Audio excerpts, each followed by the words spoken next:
Bienvenue dans Tous Danseurs, le premier podcast dédié 100% à la danse. Merci de partager ce moment avec nous. Moi, c'est Dorothée. J'aime saupoudrer ma vie de soleil et je porte en moi la passion de la danse depuis l'enfance. Tous Danseurs, c'est une conversation avec un acteur de la danse d'aujourd'hui et de demain. On y parle de toutes les danses. Un temps suspendu pour découvrir des parcours insolites de femmes et d'hommes qui vivent passionnément danse, des artisans du mouvement. Danseurs et athlètes, costumiers, chorégraphes, metteurs en scène, musiciens, chercheurs, des créateurs et ouvriers de la danse. Dans l'ombre ou la lumière, ils sont tous en mouvement, tous artistes, tous danseurs. Le podcast est disponible sur de nombreuses plateformes, alors abonnez-vous pour ne pas manquer de nouvelles rencontres autour de la danse. Et surtout, n'oubliez pas de laisser un mot doux ou une note 5 étoiles sur iTunes ou Apple Podcast. Ah, j'oubliais, n'hésitez pas à m'écrire sur l'Instagram Tous Danseurs si vous avez des questions. Pour vous, un hors-série de 3 podcasts sur les danseurs devenus parents pour parler sans tabou des peurs, des joies, de maternité, du corps, de vie de danse souvent transformée et parfois réinventée, mais surtout du bonheur d'être danseur et parent. Avec Laura Arendt, Suzanne Meyer et Michael Lafont. On les écoute avec joie. Bonjour à tous les 3. Bonjour. Merci d'être là pour se concentrer sur la danse, la maternité et tout ce que ça englobe avant, pendant, après. Donc on a fait une série de podcasts ensemble. Je vous invite à tous les écouter. Et là, on avait envie d'avoir un temps de parole partagé. Je suis entourée d'un cortège de danseurs. Donc, on commence par les hommes, pour changer. Michael Lafont, en face de moi. Bonjour à tous. Donc, moi, c'est Michael. Je suis danseur à l'Opéra de Paris et je suis papa de 2 garçons de 4 ans et 9 ans. Voilà, qui s'appellent Ryan et Antoine. Super. À côté de moi, j'ai Laura. Bonjour, moi c'est Laura Arendt, danseuse et chorégraphe, et je suis maman d'une petite fille qui a bientôt 5 ans et enceinte d'un petit garçon qui verra le jour en juillet. Et moi c'est Suzanne Meyer, je suis danseuse et chorégraphe et je suis maman de 2 filles, chacun son équipe. Et elles ont 8 et 4 ans, elles s'appellent Gisèle et Anita. Merci à tous les 3 d'être là. C'est grâce à Laura qu'on explore cette thématique. Merci Laura. Merci Laura de nous aider à mettre des mots sur ce que ça implique d'être parent. Et donc on va faire quelques questions ensemble, vraiment très pratico-pratiques, je compte sur vous. À celles qui rêvent d'être maman aujourd'hui et qui s'empêchent de l'être. Qu'est-ce que vous avez envie de dire ? Non, pas hésiter peut-être. J'aurais dit la même chose. On est vraiment dans une époque où on s'affranchit de pas mal de choses et je pense que c'est le bon moment pour moins y penser. Moins penser aux problématiques et se laisser un peu aller à nos envies. Idem, que tout est possible. C'est une question d'organisation, mais tout est faisable. Bon, déjà, on est d'accord, c'est pas mal. Donc, à vous écouter, déjà, c'est pas un obstacle à votre parcours d'artiste, de danseur, de danseuse, puisque vous dites foncez, allez-y. Ouais, et il y a des barrières quand même à franchir, mais ça doit pas nous arrêter.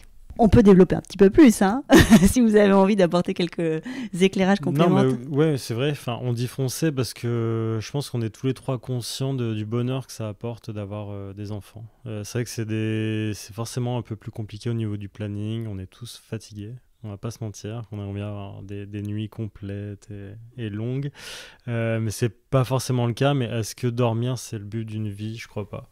Donc, j'adore. C'est un peu philosophique en même temps. Je la mettrai en citation. Donc non, donc voilà, c'est comme tout. Enfin, les choses qui procurent du bonheur sont pas forcément les plus faciles, mais si on s'arrête à ça, on fait rien, quoi. Donc les enfants. C'est unique, de partager des moments avec son fils ou sa fille, c'est quelque chose qui n'a pas de, qui n'a pas de comparaison, quoi. C'est unique. Donc pourquoi se priver de ça pour des questions de planning ? Enfin voilà, c'est mon avis. Hein. Je pense que, comme dit Suzanne, il y a des barrières, mais il faut juste les franchir ou trouver le moyen de les franchir et ça se fait, quoi. Puis je rebondis un peu sur ce que tu dis pour compléter par rapport à notre métier en particulier. Moi, j'ai eu la sensation aussi que c'est venu nourrir ma carrière. C'est-à-dire que ce changement de vie, finalement, a été aussi une source d'inspiration et continue de l'être en même temps que mes enfants grandissent. Donc, il faut juste faire se réunir des endroits différents, des chapitres différents. Et voilà, c'est juste un même livre, quoi. Et sur la peur, ce que cela implique dans son corps, de passer par cette étape de maternité. Donc, Michael, toi, tu l'as pas vécu dans ton corps, mais quand même... Non, j'ai vécu extérieurement. L'arrêt de travail forcé, quand on est danseur dans une compagnie ou danseur freelance, c'est pas tout à fait la même chose. Qu'est-ce que vous avez envie de dire là-dessus, sur ces sujets-là ? En tout premier, je pense que c'est la peur de l'inconnu. C'est vrai que depuis qu'on est très jeune, on est un peu au travail, ça commence tôt, les carrières de danseurs, donc finalement on ne connaît pas cet endroit-là. Donc je pense que c'est juste une frayeur normale, rationnelle. Et après, voilà, il faut la traverser, et puis rien n'est insurmontable. Il y a des hauts et des bas. Il faut bien s'entourer aussi, je pense, des bons praticiens et peut-être des bons discours, d'autres danseurs, danseuses qui ont eu cette expérience. Je pense que ce podcast va avoir un intérêt réel pour les autres personnes. J'ai rencontré beaucoup de danseurs, enfin de danseuses, qui ont vraiment cette peur de se dire comment je vais revenir sur scène, comment je vais retrouver mon corps. Et c'est quelque chose, comme tu l'as dit, on est entraîné. Enfin, ça revient très vite finalement, et ça revient mieux. En plus, parce que moi, j'ai toujours le souvenir de la première fois où je suis remontée sur scène. Tout était x10 dans les sensations. Je trouve aussi que ça nourrit l'artiste qu'on est de manière totalement différente et unique. Mais il y a une manière de s'y préparer, j'imagine, aussi, pour retrouver son corps, pour retrouver pleinement ses capacités physiques, la puissance physique attendue. Oui, ça demande du temps, mais ça revient. Et je parle là, pas en nom propre, mais pour Myriam, de ce qu'elle m'a dit, de ce que j'ai entendu. Et je rebondis sur ce que tu as dit, Laura. Elle s'est sentie revenir plus forte et en meilleures conditions après la grossesse. Et comment tu l'expliques ça ? Je pense qu'il y a une grosse part de psychologie là-dedans. Déjà, le corps, il se remet en forme parce que vous faites ce qu'il faut pour. Et le corps est un bel outil avec de grosses capacités. Et donc, les choses reviennent à la normale. Et donc, l'entraînement de danseuse reprend le dessus sur la grossesse qui est temporaire. Et psychologiquement, le fait d'être nourri par ses enfants et d'être épanoui aussi par la vie familiale, elle arrive en scène plus sereine et décuplée au niveau des sensations. Et elle m'a toujours dit qu'elle s'était trouvée mieux après, et elle l'a confirmé avec le deuxième, elle était mieux après le deuxième aussi. Donc c'est clairement pas un frein, et ça l'a propulsée. Ouais. Et je sais pas si pour toi, Suzanne, aussi ça fait ça. Moi, j'ai quand même eu la sensation qu'il y a des choses qui sont jamais revenues. C'est bien de le dire aussi. Ouais. Mais c'est une expérience personnelle. Hein. C'est pas revenu mieux, c'est pas revenu comme avant, mais c'est revenu différemment. Et ça, finalement, au départ, ça m'a semblé être une fragilité. Et puis, je me suis dit que il fallait que ça soit une force. Et j'ai fait un gros travail sur moi pour changer mon angle de vue. Et ça m'a permis de revenir. Et je me sens plus forte aujourd'hui. Mais ça m'a pris un certain temps. C'était un chemin. Et quand tu dis qu'il faut être bien entouré de praticiens, même sur la partie conseil ? Oui, sur la partie conseil, et puis même dans la vie familiale, j'ai quand même l'impression que faire un enfant, aujourd'hui plus que jamais, on ne le fait pas seul. Les femmes prétendent à cette vie multiple avec une carrière personnelle et une vie familiale, et pour ça, il faut être aussi bien entouré. Et moi, j'ai eu la chance d'avoir un compagnon qui était très investi, une maman qui était disponible quand je partais en voyage, qui venait garder mes enfants quand ils étaient tout bébés et que c'était un peu compliqué de faire des nuits, etc. Et ça joue beaucoup pour créer ce terreau nécessaire pour avoir la liberté, pour aller s'exprimer ailleurs. Et ça rend plus serein. Je pense que c'est une chance, quoi. Et financièrement, comment on anticipe, comment on gère cet arrêt de travail forcé ? Parce que c'est ça quand on est dans sa freelance. Il y a eu un gros creux, mais voilà, c'est aussi la vie de freelance. De toute façon, c'est les montagnes, c'est comme ça. Donc, il faut être un peu prévoyant et on est plein de ressources. C'est ça aussi qui nous oblige à sortir de nous-mêmes un peu, peut-être d'aller chercher dans des endroits où on ne serait pas allé auparavant. Moi, ma carrière, elle a un peu évolué après.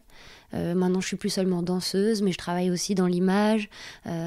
Ça a ouvert d'autres portes parce qu'il a fallu se réinventer. Donc, c'est les aspects positifs des problèmes, quoi.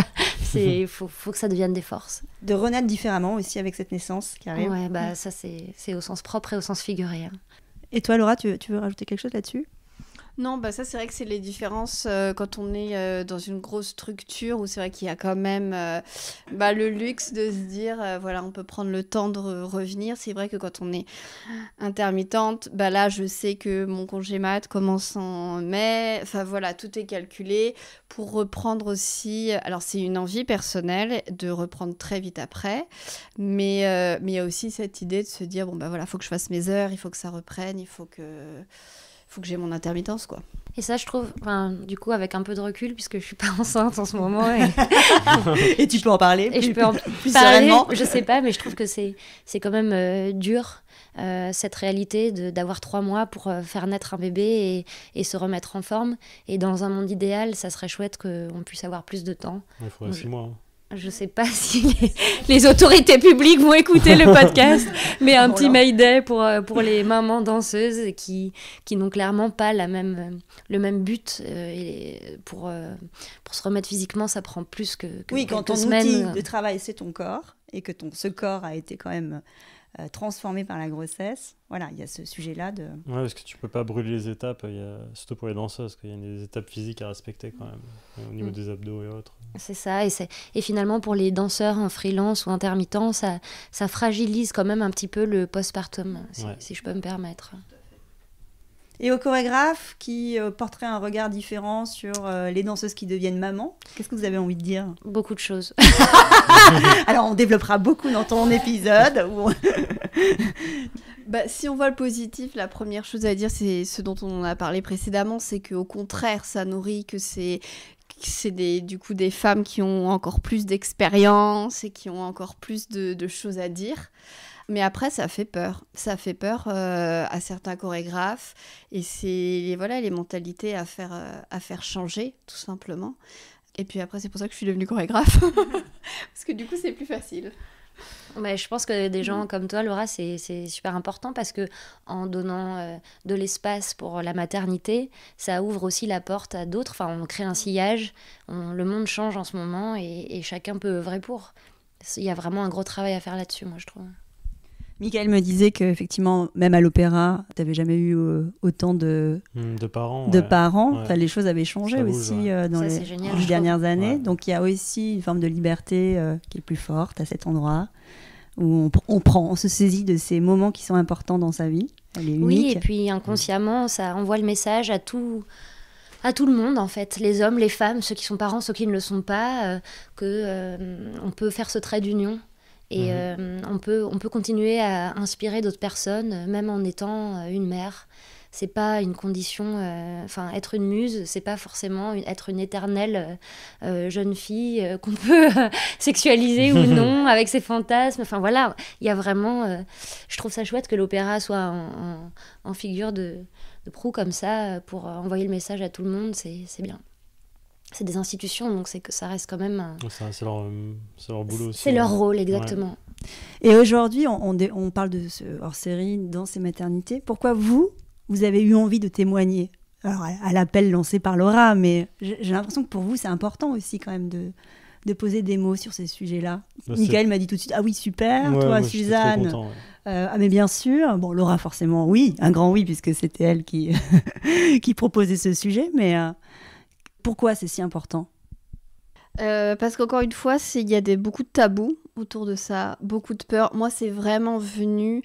Déjà, j'avais mes propres peurs avant ma première maternité, de première grossesse, comment j'allais gérer, etc. Et en fait, c'est de plus en plus les retours des autres de me dire « Oh, mais Laura, t'es une warrior. » Non, en fait, tout le monde peut le faire. Et en fait, c'est ces peurs que j'avais envie ensemble qu'on aborde et puis qu'on rassure et qu'on se dise voilà que en fait tout est possible quoi, à travers 3 histoires complètement différentes, de se dire vous pouvez être danseur, vous pouvez avoir une carrière, tout est ok, ça va le faire. J'espère. Moi je suis maman depuis 8 ans maintenant et je trouve que entre mon enfant numéro 1 et numéro 2 il y a déjà eu une belle évolution et le besoin de dire répond quand même beaucoup à des petits taquets que je me suis prise, voilà, des petites souffrances à droite à gauche quand je suis revenue la première fois et effectivement il faut faire lever les tabous. Oui, et du coup d'en parler ça permet de savoir que c'est faisable et de normaliser beaucoup la chose en fait, je pense. De normaliser, de lever les tabous, de se dire que l'un n'empêche pas l'autre, qu'on peut être danseur et qu'on peut être maman, parent. De créer un espace de dialogue et d'échange autour, je trouve ça bien. Qu'est-ce que tu aurais aimé entendre que tu n'as pas entendu, par exemple Suzanne, quand tu as eu ta première grossesse ? Moi, je me rappelle quand j'ai eu ma première fille, il y avait déjà des mamans qui autour de moi, qui étaient un peu plus âgées. Et en fait, elles le cachaient. Elles cachaient qu'elles avaient des enfants. C'était vraiment... il fallait pas qu'elles le disent, il fallait pas qu'on en parle, il fallait pas qu'ils soient malades. Et à ce moment-là, je ne l'étais pas encore. Mais j'avais toujours eu cet intérêt pour la vie de famille. Et je me rappelle que ça m'avait heurtée. Je m'étais dit, mais quelle tristesse. Et je m'étais dit que quand ce serait mon tour, je le dirais haut et fort. Et finalement, je me suis quand même confrontée à ces mêmes difficultés. Donc j'étais quelque part entre les deux. Voilà. Et la deuxième grossesse, là, aucun tabou. Exactement. Le temps fait bien les choses. Et j'ai eu le temps de transcender un peu ça. Et peut-être de vieillir et de me sentir plus forte aussi. Et d'assumer complètement. Voilà. Et peut-être de trouver des gens aussi qui étaient plus disponibles en face de moi pour accueillir ça. Probablement. Je travaille plus avec les mêmes personnes qu'il y a 10 ans. Michael, tu veux rajouter quelque chose ? On parlait tout à l'heure de notre rôle de partager nos connaissances et notre métier à ceux qui le connaissent moins. Et donc, ceux qui ont moins l'idée de faire la connexion entre parentalité et métier de danseur, à nous qui sommes parents, danseurs, de dire que c'est faisable et de lever un peu les tabous, quoi. Donc, d'en parler, ça permet de lever le voile. Merci infiniment à tous les trois. Donc là, on invite tout le monde forcément à aller découvrir le format plus long qui a été porté par chacun d'entre vous. 3 témoignages sur ces sujets-là, 1 masculin, 2 féminin. Merci pour ce sujet et à très vite. Ciao. Merci. Voilà, clap de fin. À très vite pour refaire danser les mots ensemble le temps d'une conversation. Merci d'avoir passé ce moment avec nous et n'oubliez pas, nous sommes tous danseurs. Le podcast est disponible sur de nombreuses plateformes, alors abonnez-vous pour ne pas manquer de nouvelles rencontres autour de la danse. Et surtout, n'oubliez pas de laisser un mot doux ou une note 5 étoiles sur iTunes ou Apple Podcasts. J'oubliais, n'hésitez pas à m'écrire sur l'Instagram Tous Danseurs si vous avez des questions.